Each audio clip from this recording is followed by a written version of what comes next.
Good evening student. हमारा subject है accounting for managers और आज हम फर्स्ट यूनिट में बेसिक इंट्रोडक्शन पार्ट का कल हमने देखा था कर रहे हैं। कल हमने देखा था अकाउंटिंग। तो हमने कल अकाउंटिंग फॉर मैनेजर्स कहाँ से स्टार्ट किया था कि recording of transactions. Recording of transactions. अब रिकॉर्डिंग ऑफ ट्रांजैक्शन का मतलब क्या होता है कि जो भी ट्रांजैक्शन हो रहा है अकाउंटेंसी में वो किस पर्टिकुलर डेट पे हुआ है। जैसे कि परचेज ऑफ मशीनरी है तो परचेज ऑफ मशीनरी किस डेट को की गई है। परचेज ऑफ मशीनरी किस डेट को की गई है। आज कौन सी डेट है, जैसे आज मैंने कोई मशीनरी परचेज की है तो वो होगी 3/1/2026। तो अकाउंटेंसी में हमने क्या देखा है स्टूडेंट कि अकाउंटेंसी बेसिकली कहाँ से स्टार्ट होती है। अकाउंटिंग स्टार्ट होती है रिकॉर्डिंग ऑफ ट्रांजैक्शन से। फिर हमने कल देखा था कि अकाउंटेंसी या अकाउंटिंग का फायदा क्या होता है। अकाउंटिंग का फायदा, अकाउंटेंसी का फायदा इंडिविजुअल को भी होता है और संस्था को भी होता है। जैसे कोई अगर कंपनी अपनी प्रॉपर अकाउंटेंसी मेंटेन कर रही है तो उसके लिए बेनिफिट क्या है। उसके लिए बेनिफिट ये है कि कोई भी उसकी रियल फाइनेंशियल पोजीशन को जज कर सकता है, उसकी रियल फाइनेंशियल पोजीशंस को देख सकता है उसकी बैलेंस शीट के मार्फत। वैसे ही कोई इंडिविजुअल अपनी प्रॉपर अकाउंटेंसी कर रहा है तो उसके लिए क्या फायदा है। उसके लिए फायदा है कि उसकी रियल फाइनेंशियल पोजीशन को हम पता लगा सकते हैं। रियल फाइनेंशियल पोजीशन हम पता कर सकते हैं। ठीक है, आज हम देखेंगे, ये तो हमारी एडवांटेजेस हैं। डिसएडवांटेजेस अकाउंटेंसी में कब होती है, what are the disadvantages. Disadvantages कब आती हैं अकाउंटेंसी में या अकाउंटिंग में, जब हम प्रॉपर रिकॉर्ड्स को मेंटेन नहीं करते या जिस तरीके से हमको मेंटेन करना चाहिए हम उस तरह से उसको मेंटेन नहीं करते हैं। तो पहला आता है डिसएडवांटेज की incomplete information. Incomplete information. Incomplete information. Incomplete information का एग्जांपल हम दे सकते हैं कि जैसे मैंने परचेज किया था मशीनरी को, पर मैंने रिकॉर्ड किया उसको किसके अंदर, purchase.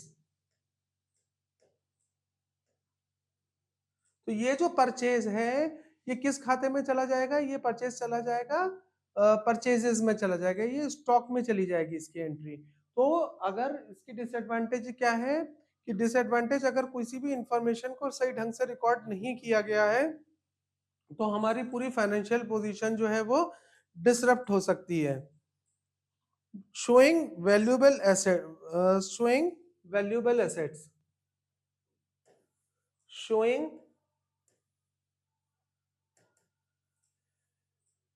valuable showing valuable assets। showing valuable assets का मतलब स्टूडेंट क्या होता है कि जैसे नॉर्मली हम जब बैलेंस शीट पढ़ेंगे तो उसमें एक वर्ड आती है गुडविल। जैसे हम मैं एग्जांपल लेता हूँ गुडविल का। गुडविल का मतलब होता है साख। ठीक है, तो अगर मैंने गुडविल को ज्यादा लिखा हुआ है जिसको मुझे कम लिखना था, तो या मेरे अपने मेथड से मैंने उसको ओवर रेटेड कर दिया है, तो इससे क्या होगा मेरी फाइनेंशियल पोजीशन के ऊपर भी इसका असर पड़ेगा। असर पॉजिटिव आएगा पर रियल फाइनेंशियल पोजीशन हमारे सामने नहीं आएगी।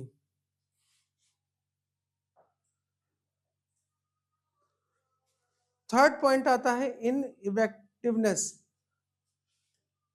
थर्ड पॉइंट है इन इफेक्टिवनेस। इनइफेक्टिवनेस का मतलब होता है जैसे गुडविल का मैंने एग्जांपल लिया कि गुडविल को मैंने ओवर रेट किया है, वैसे डेप्रिसिएशन। डेप्रिसिएशन का मतलब होता है ह्रास। अगर मैंने डेप्रिसिएशन को ज्यादा चार्ज किया है तो वो मेरे प्रॉफिट एंड लॉस अकाउंट में क्या होगी, लॉस के रूप में ज्यादा शो होगी, तो मेरा प्रॉफिट जो है वो ऑटोमेटिकली कम दिखेगा। अल्टीमेटली हम इसको जब आगे पढ़ेंगे तो कई लोग इसको क्यों करते हैं, ताकि उनको टैक्सेस कम जमा करना पड़े।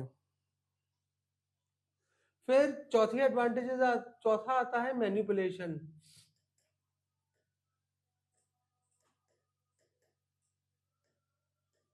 मैनिपुलेशंस।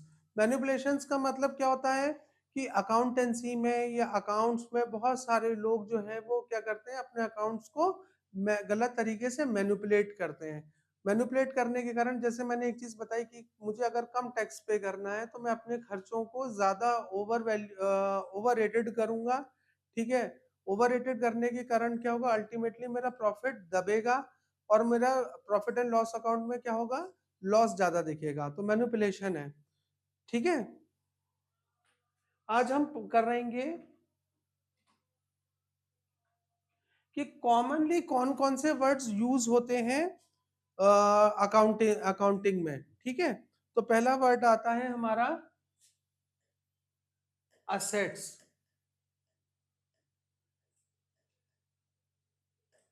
असेट्स क्या होते हैं, व्हाट आर असेट्स? असेट्स का मतलब होता है कि कोई भी ऐसी वस्तु जिसके ऊपर हमारे ओनरशिप हो, उसको हम अपना असेट बोलते हैं। जैसे मैंने बोला कि मैंने कोई घर अपना रेसिडेंस का बनाया है, उसकी ओनरशिप मेरे पास है, तो वो मेरे लिए असेट है। मैंने गाड़ी खरीदी, उसकी ओनरशिप मेरे पास है, तो गाड़ी जो है वो मेरे लिए स्टूडेंट क्या है, वो मेरा एसेट है, ठीक है। मशीनरी क्या है, मेरे नाम पर अगर मैंने परचेज की है तो वो मेरा लिए एसेट्स है। ओनरशिप मेरे पास होना चाहिए उसकी, वो एसेट्स होते हैं। अच्छा, असेट्स में भी दो टाइप्स होती हैं। एक होती है मूवेबल असेट्स और एक होती है इमूवेबल असेट्स।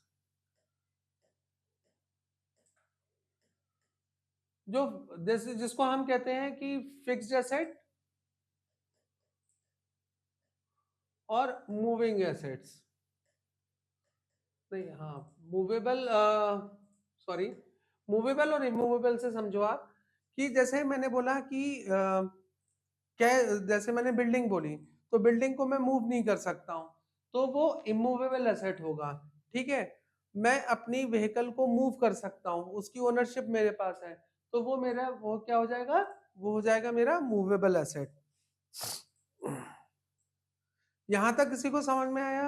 अगर किसी को समझ में नहीं आ रहा हो तो मुझे कमेंट कर कर बता सकते हैं कि किसको, अगर लेक्चर में अगर कोई डाउट क्रिएट हो रहा है तो वो मुझे बता सकते हैं कमेंट करके। अब आता है लाइबिलिटी। लाइबिलिटी, लाइबिलिटी क्या होती है, what are the liabilities? Liabilities हमारी होती है कि जैसे कि जिसको हमें अदा करना है, जिसको हमको पे करना है, वो हमारी लाइबिलिटीज होती है, ठीक है। कि हमारे ऊपर लाइबिलिटीज कितनी है। जैसे हम अगर जो बच्चे कॉमर्स बैकग्राउंड से, जैसे बिल्स पेबल हुआ, ठीक है, तो वो हमारी और बहुत सारी लाइबिलिटीज होती है बिजनेस के अंदर जिसको हमको पे करना होता है, तो वो हमारा लाइबिलिटी होती है। फिर एक कॉमनली वर्ड यूज होता है जो कि आपकी फाइनेंशियल अकाउंटिंग में भी बार बार आएगा, वर्किंग कैपिटल। वर्किंग कैपिटल क्या होती है? वर्किंग कैपिटल का मतलब होता है कि डेली खर्चे के लिए मुझे कितने पैसों की आवश्यकता, कितनी पूंजी की आवश्यकता होती है, ठीक है, अपने बिजनेस को रन कराने के लिए डे टू डे बेसिस के ऊपर, वो हमारा होता है वर्किंग कैपिटल। अब वर्किंग कैपिटल का फॉर्मूला है current assets, current assets minus current liabilities, current assets minus current liabilities,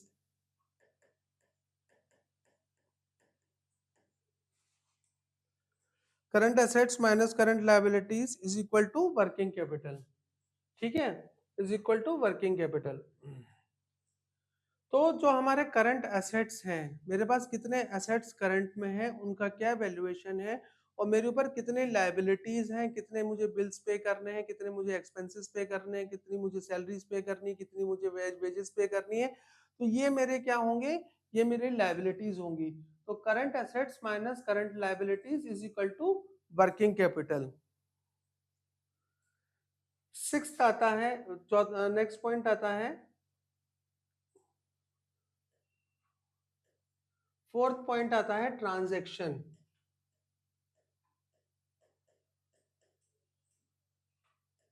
ठीक है। हम बार बार अकाउंटेंसी में बात करते हैं स्टूडेंट की ट्रांजैक्शन। ट्रांजैक्शन क्या होता है, what is a transaction?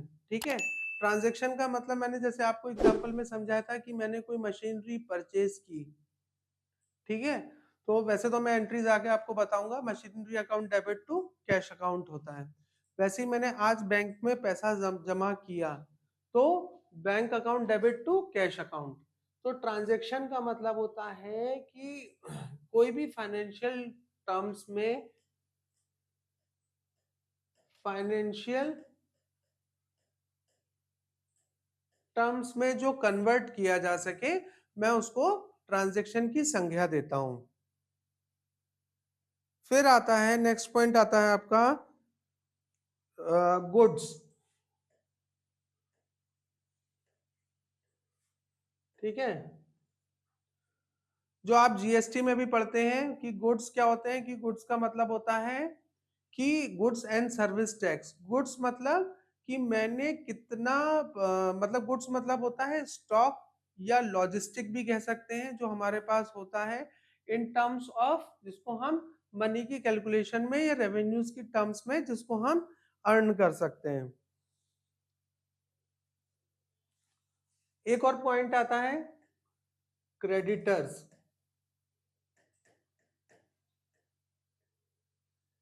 Creditors, now creditors कौन होते हैं, व्हाट आर क्रेडिटर्स? क्रेडिटर्स हमारे कौन होते हैं बिजनेस में, जिनसे हमने सामान परचेज किया होता है और जिनको हमको सामान के एवज में जिनको हमको पेमेंट या पैसा देना होता है, वो हमारे क्या होते हैं, वो हमारे होते हैं क्रेडिटर्स।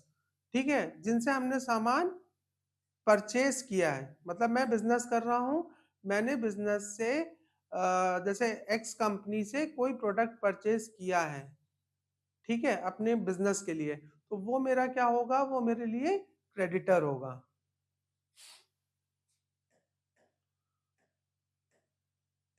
डेटर्स, डेटर्स कौन होते हैं? डेटर्स वो होते हैं जिनने मुझसे सामान खरीदा होता है, वो मेरे लिए क्या होंगे स्टूडेंट, वो मेरे लिए होंगे डेटर्स। ठीक है, अंतर समझ में आ गया, जिनसे मैंने सामान खरीदा है वो मेरे क्रेडिटर्स हैं, अगर मैंने उनका पूरा भुगतान नहीं किया है तो तभी क्रेडिट होगा, जब मैंने क्रेडिट पे परचेज किया है। और डेटर्स जिनने मुझसे परचेज किया है, तो दोनों में डिफरेंस आपको क्रेडिटर्स और डेटर्स के अंदर समझ में आना चाहिए। एंट्री,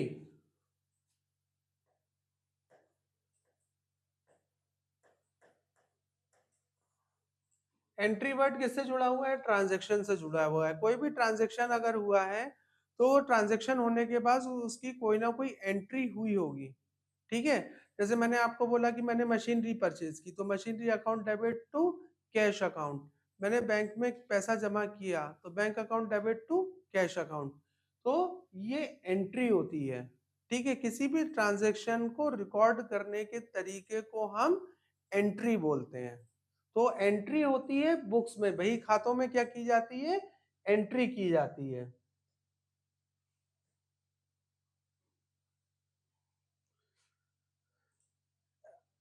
फिर आता है डिस्काउंट।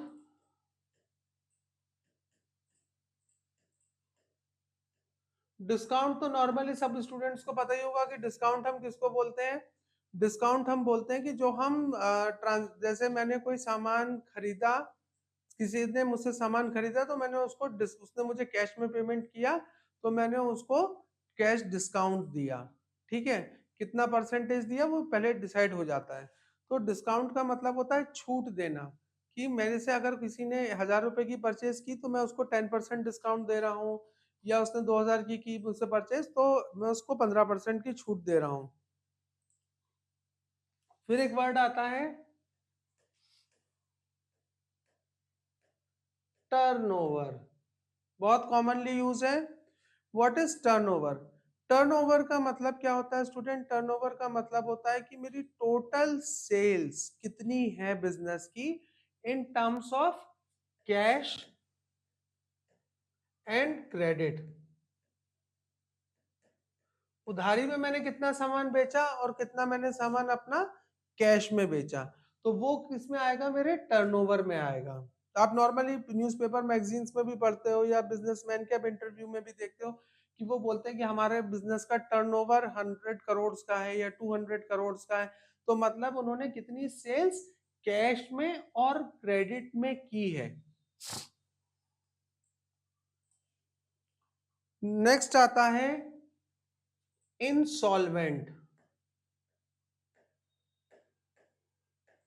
ये आपके शॉर्ट टर्म्स में पूछा जा सकता है बरकतुल्लाह यूनिवर्सिटी में, जो हम टर्म्स को कवर कर रहे हैं। इंसॉल्वेंट, इंसॉल्वेंट कौन होता है? आपने नॉर्मली सुना होगा कुर्क हो जाना,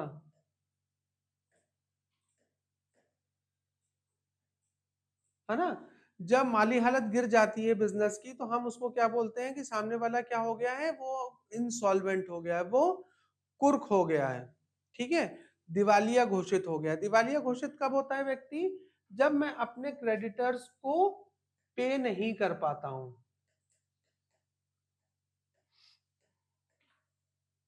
डेटर से कभी कुर्की नहीं होती, डेटर से कभी इंसॉल्वेंट नहीं होते, क्योंकि उनसे तो मुझे पैसा लेना था।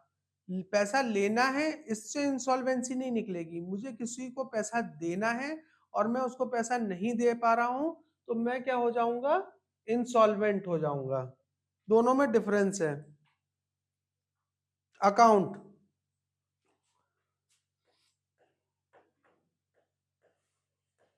अकाउंट, अकाउंट क्या होता है? जब हम पढ़ेंगे अकाउंट्स कितने तरह के हैं। पर्सनल अकाउंट होता है, रियल अकाउंट होता है, नॉमिनल अकाउंट होता है। ठीक है, तो पर्सनल रियल और नॉमिनल अकाउंट होता है। ठीक है स्टूडेंट, तो अकाउंट में हम क्या देखते हैं कि इंडिविजुअल का भी अकाउंट हो सकता है, फर्म का भी अकाउंट होता है। ठीक है, तो वो हम आगे के टॉपिक्स में उसको कवर करेंगे। एक मोस्ट कॉमनली वर्ड यूज होता है bad debts. Bad debts, bad debts. Bad debts हम किसको बोलते हैं? बैड डेब्ट्स, बैड डेब्ट्स का मतलब होता है कि मुझे मान लीजिए मेरा कोई कस्टमर था जिसका नाम था शुभम। शुभम से मुझे 100 रुपीज लेने थे, मैंने उसको सामान बेचा था। शुभम ने मुझे सिर्फ उसके 80 रुपीज लौटाए। ठीक है, 20 रुपीज वो दे ही नहीं रहा है मुझे, तो 20 रुपीज जो होंगे वो मेरे क्या होंगे, बैड डेब्ट्स। इसको हम सरल हिंदी भाषा में डूबत खाता भी बोलते हैं। ठीक है, तो वो होता है bad debts. Voucher, voucher, voucher क्या होता है? जब हम वर्किंग कैपिटल में या हमारे यहाँ जैसे हम अपनी सैलरी लोअर स्टाफ को क्या करते हैं कि हम एक वाउचर बनाते हैं। वाउचर में हम उसका नाम लिखते हैं, अमाउंट लिखते हैं, रिसीव लिखते हैं, उसका सिग्नेचर लेते हैं, डेट लिखते हैं, तो उसको हम कहते हैं वाउचर। जैसे मैंने मैंने कोई भी ट्रांजैक्शन किया, मैंने किसी कैश ट्रांजैक्शन किया और मैंने उसको रिकॉर्ड किस पे किया, वाउचर के ऊपर रिकॉर्ड किया, तो उसको हम वाउचर बोलते हैं। टर्मिनोलॉजी तो बहुत सारी है। एक कॉमनली यूज है प्रोपराइटर, प्रोपराइटर, प्रोपराइटर। प्रोपराइटर का मतलब होता है owner, owner of the business. Owner of the business को हम प्रोपराइटर बोलते हैं। ठीक है, तो ओनर ऑफ द बिजनेस जो होगा, जो सेठ होगा, उसको हम क्या करेंगे इस लैंग्वेज में, अकाउंटेंसी की लैंग्वेज में, व्हाट हम उसको क्या बोलते हैं, हम उसको बोलते हैं बच्चों प्रोपराइटर। ठीक है, अब अकाउंटेंसी कितने तरह की होती है, ये भी शॉर्ट टर्म में क्वेश्चन आता है कि अकाउंटेंसी के टाइप्स क्या होते हैं, अकाउंटेंसी के टाइप्स क्या होते हैं। ठीक है, अकाउंटेंसी का टाइप क्या होता है? अगर हम पहला पहला टाइप, बेसिकली 4 तरह की अकाउंटेंसी होती है। फर्स्ट होती है फाइनेंशियल अकाउंटेंसी, फाइनेंशियल अकाउंटेंसी।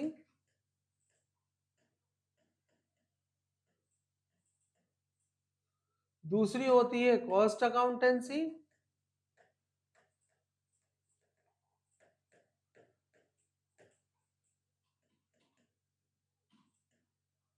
तीसरी होती है मैनेजमेंट अकाउंटेंसी, मैनेजमेंट की शॉर्ट फॉर्म यूज कर रहा हूं मैं, मैनेजमेंट अकाउंटेंसी। और फोर्थ होती है, ये अभी इजाद हुई है, social responsibility, social responsibility accountancy. ठीक है स्टूडेंट, तो हम एक एक करके देखते हैं। फाइनेंशियल अकाउंटिंग हम किसको बोलते हैं? What is financial accounting? Financial accounting कौन सी अकाउंटिंग होती है? जिसमें record of transaction, financial record of transaction किया जाता है, जिसमें हम फाइनेंशियल पोजीशन को जज करते हैं। अब फाइनेंशियल पोजीशन को हम कैसे जज करेंगे? प्रॉफिट और लॉस के बेसिस पे, मेरी बैलेंस शीट के बेसिस पे। तो हम इसमें क्या देखेंगे कि इसमें हम बनाए profit and loss account, balance sheet. ठीक है, ये हमारी होती है फाइनेंशियल अकाउंटिंग। अब आती है नेक्स्ट नंबर जो है वो है कॉस्ट अकाउंटेंसी। कॉस्ट अकाउंटेंसी जो है ये फाइनेंस से रिलेटेड है, फाइनेंशियल ट्रांजैक्शन, फाइनेंशियल सॉल्वेंसी से रिलेटेड है। ये है कॉस्ट, कॉस्ट ऑफ प्रोडक्शन कितना था, ठीक है, वेरिएबल कॉस्ट कितनी थी, फिक्स्ड कॉस्ट कितनी थी।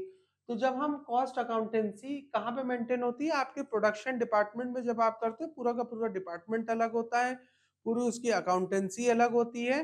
ठीक है, उसको हम कॉस्ट अकाउंटेंसी बोलेंगे।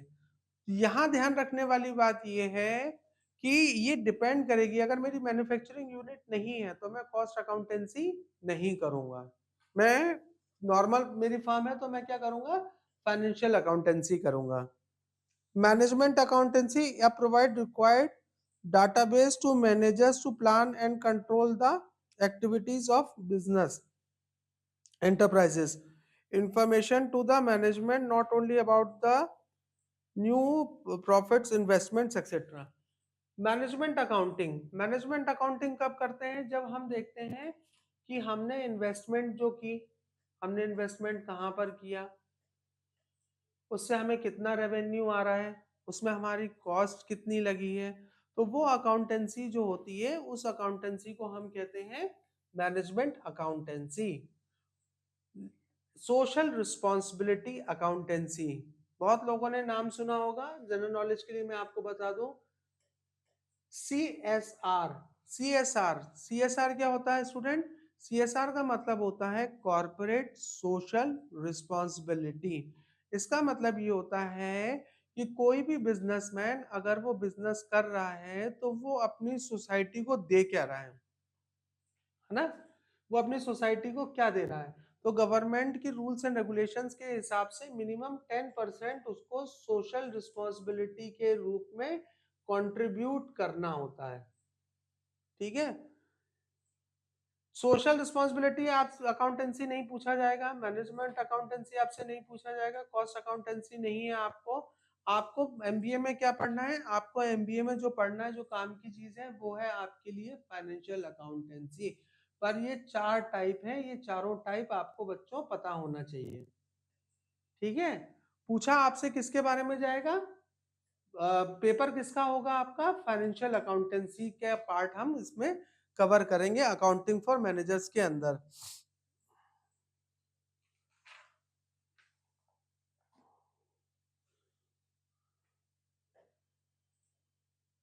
तो जब हम फाइनेंशियल अकाउंटेंसी में कवर करेंगे तो हम इसको देखते हैं कि ऑब्जेक्टिव्स ऑफ फाइनेंशियल अकाउंटेंसी क्या होता है। Objectives of financial accountancy, objectives of financial accountancy के बारे में हम पढ़ेंगे। वो फाइनेंशियल अकाउंटेंसी पढ़ेंगे। तो आपसे अगर अकाउंटिंग फॉर मैनेजर जो सब्जेक्ट है, आप कभी इंटरव्यू में भी जाते हो 4th सेमेस्टर के बाद, तो अकाउंटिंग फॉर मैनेजर में आपने कौन सी अकाउंटेंसी पढ़ी है? आपने फाइनेंशियल अकाउंटेंसी पढ़ी है। आपने मैनेजमेंट अकाउंटेंसी अभी नहीं पढ़ी है, अकाउंटेंसी फॉर मैनेजर में सिर्फ आपने फाइनेंशियल अकाउंटेंसी पढ़ी है। Provide necessary information about the financial activities of the, अब इसका ऑब्जेक्टिव क्या होता है, फाइनेंशियल एक्टिविटीज में ये डील करती है, फाइनेंशियल एक्टिविटीज में ये डील करती है।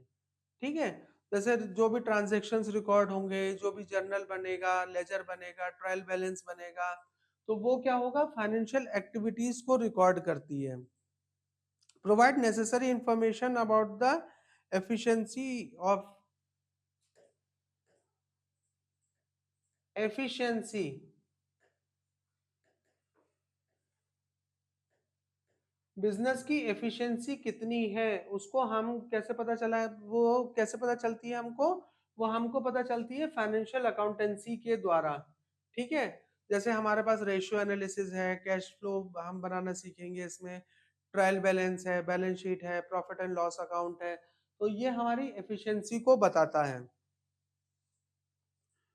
थर्ड पॉइंट आता है आपका, provide necessary information for financial forecasting.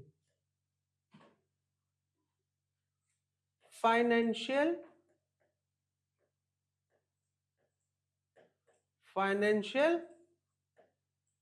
Forecasting, financial forecasting कैसे करेंगे? फाइनेंशियल फोरकास्टिंग का मतलब है, जब हम बैलेंस शीट बनाएंगे, जब हम बैलेंस शीट देखेंगे, तो मेरी बैलेंस शीट में अगर क्रेडिटर्स बहुत ज्यादा शो कर रहे हैं, डेटर्स बहुत कम है, तो अल्टीमेटली इससे मुझे क्या पता चल रहा है कि मेरे ऊपर देनदारियां बहुत ज्यादा और मुझे मार्केट से पैसा लेना कम है। तो अल्टीमेटली फाइनेंशियल फोरकास्टिंग क्या होगी इसकी, कि बहुत वीक संस्था है, बहुत वीक ऑर्गेनाइजेशन है। ठीक है, तो फाइनेंशियल फोरकास्टिंग भी हम इससे कर सकते हैं। Provide necessary for the government,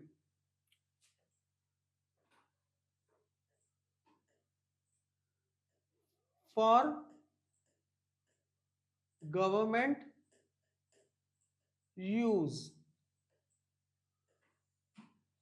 ठीक है, जैसे इनकम टैक्स है, जीएसटी है, पहले वैट लगता था, ठीक है, गुड्स एंड सर्विस टैक्स आ गया, इनकम टैक्स आ गया, तो गवर्नमेंट के यूज के लिए, गवर्नमेंट को अगर किसी गवर्नमेंट को कोई गवर्नमेंट प्लानिंग कैसे करती है, ठीक है, गवर्नमेंट प्लानिंग, जैसे अभी मैं आपको बताता हूँ एग्जांपल कि दिसंबर का आंकड़ा क्या बोल रहा है कि सिर्फ 1,78,00,000 रुपए जीएसटी में जमा हुए हैं और 17 राज्यों में नेगेटिविटी आई है। ये थोड़ा सा हम जीके की तरफ चले जाते हैं। 17 स्टेट्स रिवर्स हो गया, गवर्नमेंट ने जीएसटी क्या कम करा, गवर्नमेंट के पास जीएसटी का अमाउंट ही कम रिसीव हुआ है। ठीक है, 17 स्टेट्स ने नेगेटिविटी शो की है, बहुत कम जीएसटी इस बार दिसंबर के मंथ में अक्रूड हुआ है।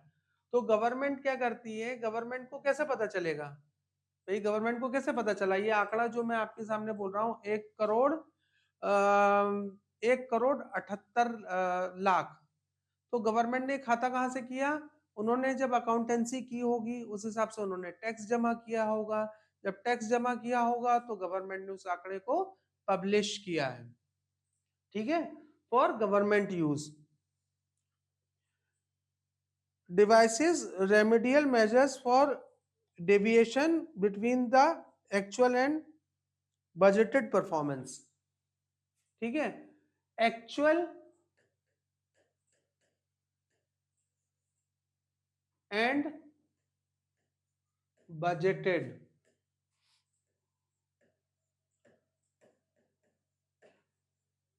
Actual and budgeted. एक्चुअल क्या होता है, एक्चुअल का मतलब है कि मैंने कितना एक्चुअल में खर्च किया और मैंने कितना उसको, उसके लिए मेरे पास बजट था।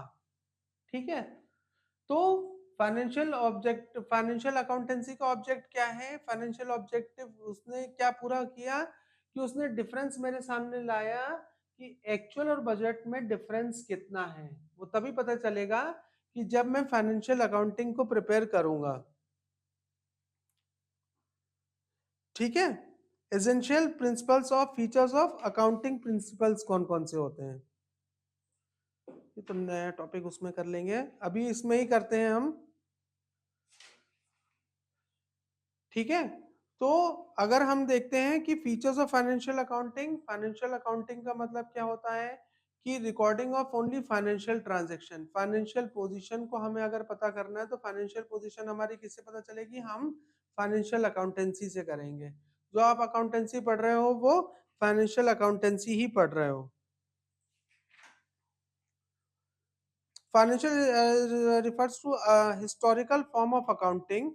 ठीक है, हिस्टोरिकल फॉर्म ऑफ अकाउंटिंग कैसे कह सकते हैं हम फाइनेंशियल अकाउंटिंग को, फाइनेंशियल अकाउंटिंग को हम हिस्टोरिकल फॉर्म में इसलिए कह सकते हैं क्योंकि कॉस्ट अकाउंटिंग अगर हम बात करते हैं, मैनेजमेंट अकाउंटिंग की अगर हम बात करते हैं, या हम सोशल रिस्पॉन्सिबिलिटी की बात करते हैं, तो इन सब में सबसे पुराना इतिहास किसका है, फाइनेंशियल अकाउंटिंग का, जो हम पढ़ रहे हैं। तो फाइनेंशियल अकाउंटिंग जो है वो हमारा सबसे पुरानी अगर अकाउंटिंग है तो वो हमारी फाइनेंशियल अकाउंटिंग ही है। इन practical financial accounting is less legal requirement in case of certain organizations like companies form of organizations। Financial accounting, financial accounting में स्टूडेंट्स क्या है कि लीगल कंपल्शन कम है। ये थोड़ा सा पॉइंट हमको देखना होगा, लीगल कंपल्शंस, लीगल मतलब जो लॉ जिसको हमको कंपलसरी है हमारी तरफ से कि नहीं। तो हाँ, मैं इसमें बताऊंगा कि फाइनेंशियल जो अकाउंटेंसी है वो बिल्कुल कंपलसरी नहीं है बिजनेस के लिए। गवर्नमेंट का, अगर मान लीजिए फाइनेंशियल अकाउंटिंग, नॉर्मली अगर कोई छोटा बिजनेसमैन कोई बिजनेस कर रहा है तो वो छोटे मोटे खाते भी बनाकर अपनी फाइनेंशियल अकाउंटेंसी को दिखा सकता है। पर अगर वो कंपनी एक्ट में आ रहा है, ठीक है, तब उसके लिए जरूरी होगा, ऑब्जेक्टिव ये होगा कि उसको फाइनेंशियल अकाउंटिंग बनाना उसके लिए कंपलसरी होगा।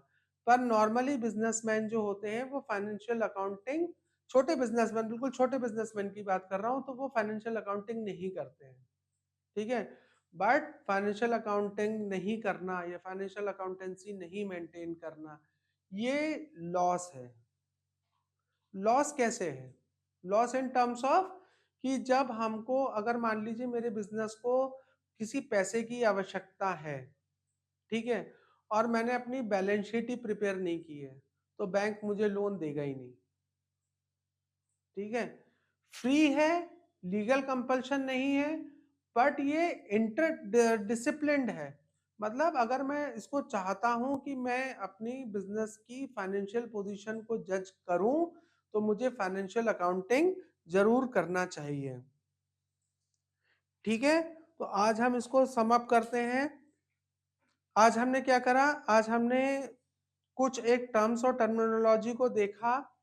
ठीक है, कि कौन कौन सी टर्म्स बेसिकली अकाउंटेंसी में यूज होती हैं। हमने डिसएडवांटेज देखी अकाउंटेंसी की। अकाउंटेंसी की डिसएडवांटेज क्या है कि मान लीजिए मैंने कोई ट्रांजैक्शन सही ढंग से रिकॉर्ड ही नहीं किया, सही अमाउंट ही एंटर नहीं किया, सही हेड के अंडर में अकाउंटेंसी नहीं की, तो मेरी पूरी फाइनेंशियल पोजीशन डिस्टर्ब हो जाएगी। ठीक है, और हमने आज क्या देखा कि ब्रांचेस ऑफ अकाउंटेंसी, आप जो पढ़ रहे हो accounting for managers, accounting for managers में आपको पढ़ना है फाइनेंशियल अकाउंटेंसी, फर्स्ट सेमेस्टर की मैं बात कर रहा हूँ। ठीक है, दूसरी फाइनेंशियल अकाउंटेंसी क्या होती है, जिसमें हम उन ट्रांजेक्शन्स को रिकॉर्ड करते हैं जो फाइनेंशियल होते हैं, है ना, फाइनेंशियल ही ट्रांजेक्शन्स को हम उसके अंदर रिकॉर्ड करते हैं। कॉस्ट अकाउंटिंग जब हम प्रोडक्शन डिपार्टमेंट यूज करता है, जब हम कॉस्ट देखना चाहते हैं कि हमारे कॉस्ट ऑफ प्रोडक्शन क्या है, उसको हम कॉस्ट अकाउंटिंग बोलते हैं। मैनेजमेंट अकाउंटिंग, वो जब हम करते हैं कोई इन्वेस्टमेंट करते हैं तो हम उसमें देखते हैं कि हमारा कितना, हमारा रेवेन्यू जनरेट हुआ या हमको कितने उसमें रिटर्न ऑन इन्वेस्टमेंट आए। Social responsibility accounting, social responsibility accounting बिल्कुल ही अलग होती है, जिसमें हमको अकाउंटिंग करनी होती है according to the principles of corporate social responsibility. Thank you student, अगर आपको कहीं पर भी कोई कंफ्यूजन हो मेरे सब्जेक्ट में तो प्लीज राइट अ कमेंट, आप कमेंट कर सकते हैं ताकि हम और बेहतर ढंग से अपने लेक्चर को डिलीवर कर सकें।